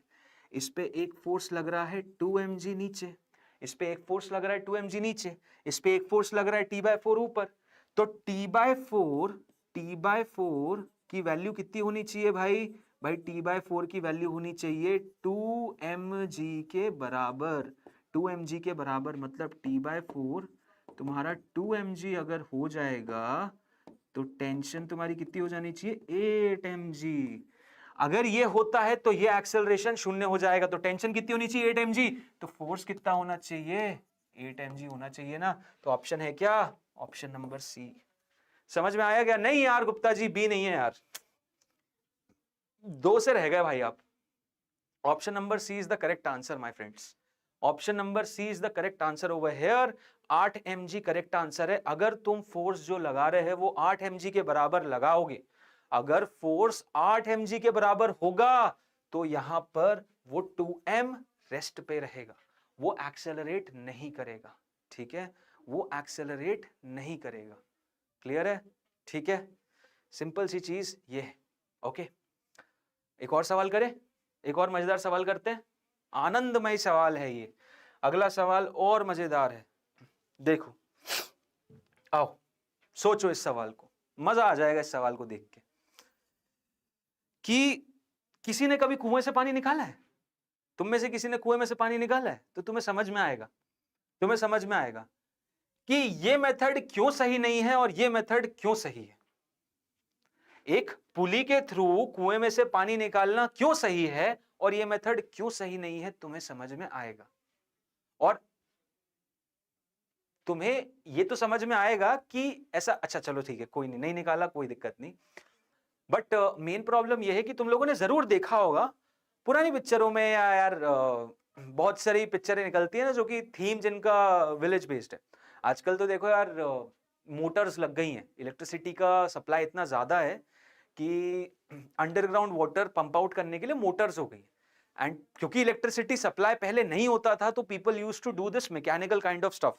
ठीक है, मैकेनिकली वो निकालते थे, हैंडपंप का केस या फिर कुएं से पानी निकालने का केस, ये सब बेसिकली मैकेनिकल वर्क है। ठीक है, आदमी खुद से निकालेगा। अब आजकल मोटर्स है तो वही वाटर को वो ऊपर पंप कर लेते और आराम की, बहुत ही प्यार से, कोई बहुत ज्यादा इलेक्ट्रिसिटी यूज भी नहीं होता, तो बहुत इजीली हमें समझ में भी आ जाता है। क्लियर है? But the main point over here is कि देखने वाली, सोचने वाली बात यह है कि पुराने जमाने में लोग इस तरीके से तब भी यूज क्यों करते थे और इस तरीके से क्यों नहीं करते थे। और इस सवाल को भी जरा, क्वेश्चन को एनालाइज करने की कोशिश करते हैं। बोल क्या रहा है कि एक ब्लॉक है जिसका मास 25 किलो है, एक ब्लॉक है जिसका मास 25 किलो है, और इसको दो तरीकों से लिफ्ट किया जा रहा है एक आदमी के थ्रू, दो तरीकों से लिफ्ट किया जा रहा है एक आदमी के थ्रू। पहला केस ये तुम देख सकते हो, दूसरा केस वो है जिसका मास 50 किलो है, इस ब्लॉक का मास 50 किलो है। अब ये बताओ what is the action in the two case. Action समझ रहे हो? एक्शन होगा बेसिकली ये बंदा इस जमीन पे कितना एक्शन लगाएगा, मतलब नॉर्मल रिएक्शन फोर्स कितना होगा, नॉर्मल रिएक्शन फोर्स इसका कितना होगा। ठीक है, उसके बाद दूसरी चीज बोलता है, if the yielding limit of floor is 700 newton which mode should be adopted by the man to lift the floor. ये जो तुम्हें दिख रहा है ना क्लिफ, ये छोटा सा भाग निकला हुआ है, ये भैया जी 700 न्यूटन से ज्यादा वजन नहीं झेल पाएंगे, तो आपको यहां पे 700 न्यूटन से ज्यादा का नॉर्मल रिएक्शन लगाना ही मत, क्योंकि उससे ज्यादा लगाया तो टूट जाएगा, उससे ज्यादा लगाया तो टूट जाएगा। तो इस क्वेश्चन को अभी भी तुम लोग ढंग से शायद फील नहीं ले पाओगे, तो मैं और फील दिलाता हूं, मैं और फील दिलाता हूं। और फील कुछ इस तरीके का है कि रस्सी का काम क्या है, रस्सी क्या करती है, सोचो रस्सी क्या करती है। रस्सी तो सर खींचने का काम करती है, यस। तो ये रस्सी जो है, ये रस्सी जो है खींचेगी, बिल्कुल खींचेगी, इस इंसान को नीचे के डायरेक्शन में खींचेगी टी से, और इस ब्लॉक को ऊपर की तरफ खींचेगी टी से। तुम बोलोगे सर अपने आप खींच देगी क्या, इसको कोई तो और खींच रहा होगा। हाँ, मैं ही वो हूं जो कि इसे खींच रहा हूं, मैं ही वो हूं इसे जो खींच रहा हूं। जैसे वापस हमारे चार्जर को यूज करेंगे और इस क्वेश्चन को समझने की कोशिश करेंगे। ठीक है, जैसे कि ये केस है, ये केस है। ठीक है, अब मैं इसको ऐसे ऊपर की तरफ खींच रहा हूं, तो इसमें मैं ऑब्वियसली एक टेंशन फोर्स डेवलप कर रहा हूं। सेम केस है कि मैं इस पूरी स्ट्रिंग में, इस पूरी स्ट्रिंग ऑब्वियसली अभी ये स्ट्रेच्ड मोड में, और इसको मैं ऐसे ऊपर की तरफ खींच रहा हूं, ऊपर की तरफ खींच रहा हूं, तो मैं क्या कर रहा हूं, अपनी उंगलियों से एक टेंशन फोर्स डेवलप कर रहा हूं, और वो जो टेंशन फोर्स है वही इस स्ट्रिंग को ऊपर की तरफ खींचेगा। मतलब मैं जितना फोर्स इसमें डेवलप कर रहा हूं ना, वही थ्रू आउट डेवलप हो रहा। और ये रस्सी की आदत है कि रस्सी का नेचर है अपने जहां पे भी कनेक्टेड रहती है वो तो खींचती है भाई। तो रस्सी मेरे पे यहाँ पे वो फोर्स मैं ही जनरेट कर रहा हूं, टेंशन फोर्स मैं ही जनरेट कर रहा हूं। टेंशन मतलब मैंने ही किया, मैंने अपनी जान लगाई, मेरे में ज्यादा जान है तो ज्यादा फोर्स से खींचूंगा, तो मैं ही डेवलप कर रहा हूं, और अल्टीमेटली रस्सी मुझ पे वो टेंशन फोर्स लगाई, तो रस्सी मुझे यहां खींच रही है और ये रस्सी ब्लॉक को ऊपर खींच रही है। इतना समझ में आया? अब देखो मैं अपने पे बात करता हूं, ब्लॉक पे अभी इस आदमी पे कौन कौन से फोर्सेस लग रहे हैं। आदमी की बात करते हैं, आदमी की बात करते हैं, आदमी पे कौन कौन से फोर्सेस लग रहे हैं। तो आदमी पे एक तो उसके हाथों पे टेंशन फोर्स लग रहा है नीचे इस ओरिएंटेशन में, और उसका खुद का वजन होगा 1 mg। और इन दोनों को बैलेंस कौन करेगा, इन दोनों को बैलेंस करने वाली चीज क्या है, इन दोनों को बैलेंस करने वाली है ये जमीन, इन दोनों को बैलेंस करने वाली है जमीन। और इस जमीन पे एक नॉर्मल रिएक्शन फोर्स होगा ऊपर की तरफ, तो यहां पे एक लगेगा नॉर्मल रिएक्शन फोर्स N1 पहले केस में। तो यहां पे आप देख सकते हो N1 की वैल्यू कितनी हो जाएगी भाई, N1 की वैल्यू हो जाएगी sir T plus capital mg के बराबर। अच्छा ठीक है, और टी की वैल्यू कितनी होगी, टी की वैल्यू कितनी होगी? तो टी की वैल्यू जरा सोचने की कोशिश करते हैं कि यहां पे ये जो टी था, ये टी इधर जो लग रहा है वही टी इधर है, और ये टी कुछ नहीं तो स्मॉल एम जी से ज्यादा ही होगा। ऊपर तुम खींचना चाह रहे हो तो इस नीचे वाले फोर्स से थोड़ा सा ज्यादा तो होना ही चाहिए। मतलब ये जो टी है इसके बराबर ना सही, इससे थोड़ा सा ज्यादा तो होना ही चाहिए ना, इसके बराबर ना सही लेकिन इससे थोड़ा सा ज्यादा तो होना ही चाहिए। तो यहां बोल सकता हूं कि टी की वैल्यू स्मॉल एम जी के बराबर है। तुम बहुत धीमे धीमे खींच रहे हो, मान लेते हैं। तो ये टी की वैल्यू कितनी है, स्मॉल एम जी के बराबर। तो N1 की वैल्यू कितनी आ गई, small M G plus capital M G. देखो ये क्या है, N1 फोर्स। ये N1 किसने लगाया, ये N1 जमीन ने, ये जो जमीन दिख रही है उसने इस आदमी पे लगाया होगा। अब ये बेसिकली एक रिएक्शन है, ये क्या है, एक रिएक्शन है। और एक्शन क्या हो जाएगा, एक्शन ये होगा कि इंसान ने यही N1 इस जमीन पे लगाया होगा N1। तो ये इंसान ने इसी जमीन पे उस समय एक्शन कहां लगाया होगा, ये बेसिकली मेरा क्या है, ये रिएक्शन फोर्स है, ये रिएक्शन है। और एक्शन क्या होगा, एक्शन होगा इसी इंसान ने जमीन पे एक N1 फोर्स नीचे की तरफ लगाया होगा। मतलब जमीन ने उस पे N1 लगाया तो इस इंसान ने भी जमीन पे लगाया, ये एक्शन है। सॉरी यहाँ ये एक्शन है, ठीक है। अब यही N1 पूछ रहा है कि what is the action in the two cases. तो इस केस में तो हमने N1 निकाल दिया, N1 की value small M G plus capital M G के बराबर हो रही है। अब इस केस की बात करते हैं, ये तो केस ए हो गया, ये तो केस ए हो गया। केस टू की बात करते हैं, केस टू में क्या है।